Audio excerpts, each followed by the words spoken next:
Hello, I welcome to UPSC Prelims Chaturya series of Shantha Lakshmi IAS Academy, where we will discuss the daily prelims MCQs from the Hindu, Indian Express and PIB.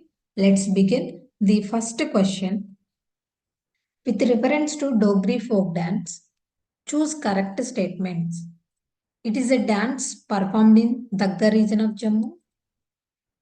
It is generally performed by a group of artists whose main leader sings the song as well as dances, while others are in the sitting positions providing a beats of drums and chimta.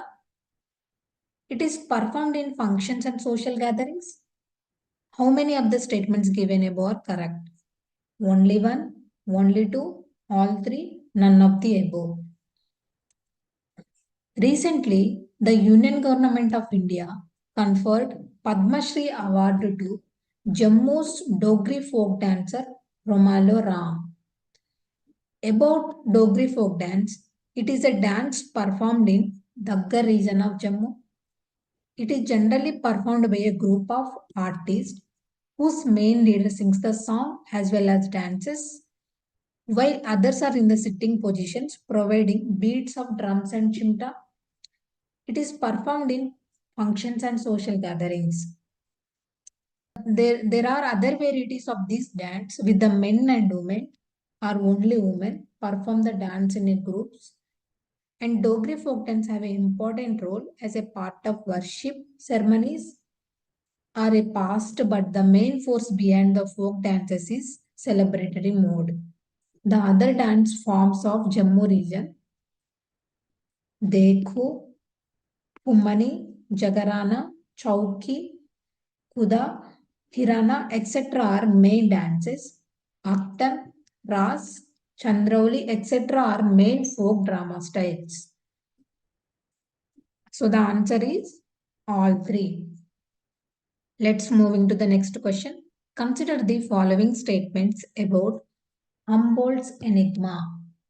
Humboldt's Enigma is the idea that the Earth's tropical areas are the only biodiverse regions. The concept proposed by Alexander von Humboldt in the 19th century that suggests a relationship between only temperature and altitude. Which of the statements given above is correct? One only, two only, both one and two, neither one or two.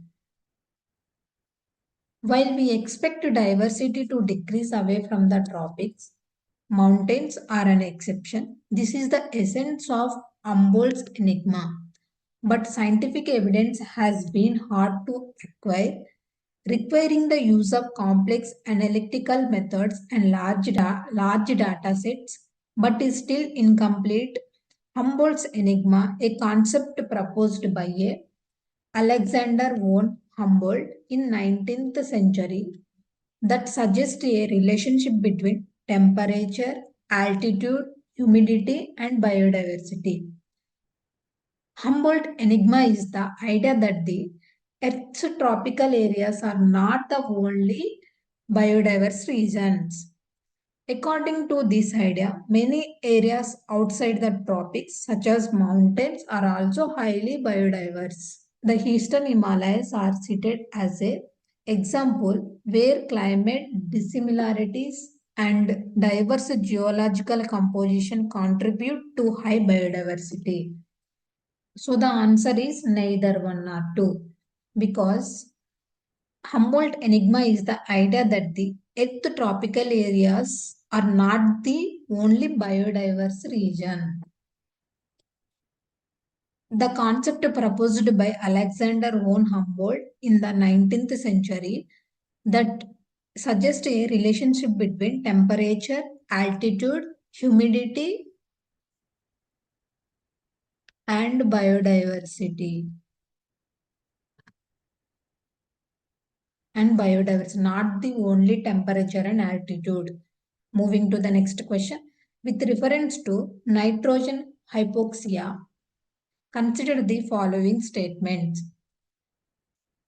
Hypoxia is a medical term for a state of sufficient oxygen in the body. Nitrogen hypoxia is a process where pure nitrogen gas or nitrogen gas at concentration high enough to be lethal is inhaled to the point of causing asphyxia.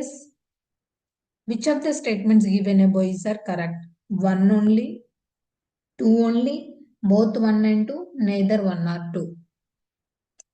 Recently, Alabama successfully executed a man who spent decades on death row using a new method called nitrogen hypoxia.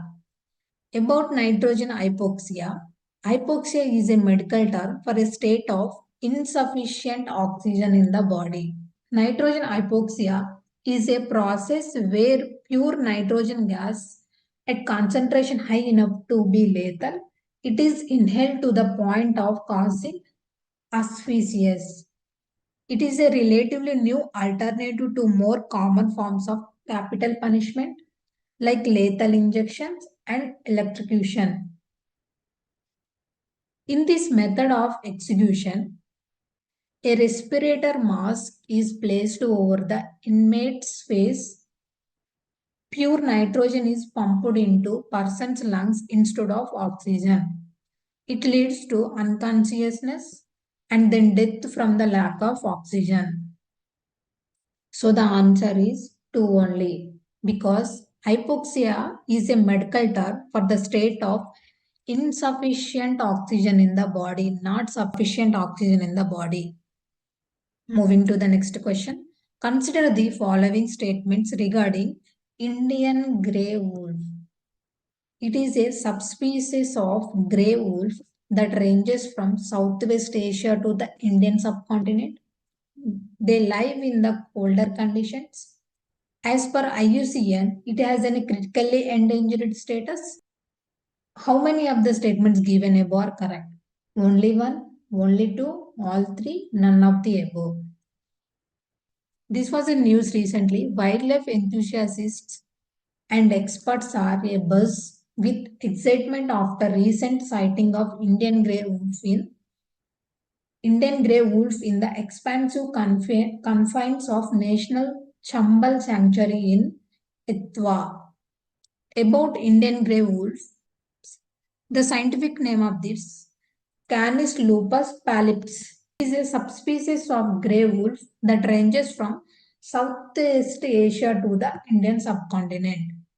They live in warmer conditions. It is intermediate in size between the Tibet and Arabian wolf and lacks the former's luxuriant winter coat due to it living in warmer conditions.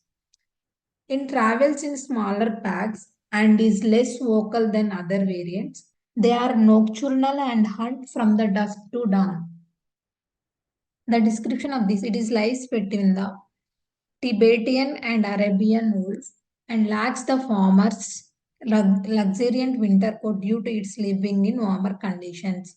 The habitat of this Indian grey wolf, the Indian wolf inhabited areas dominated by scrub, grasslands, and semi-arid pastoral agro ecosystems. The distribution of this, it has a wide distribution range that extends from the Indian subcontinent to Israel. There are about 3,000 animals in India, some in captivity.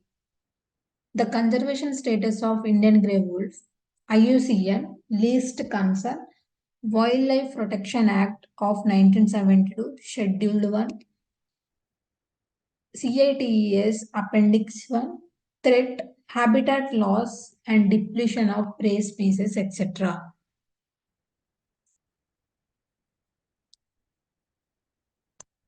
So the answer is only one, because they live in warmer conditions, not the colder condition.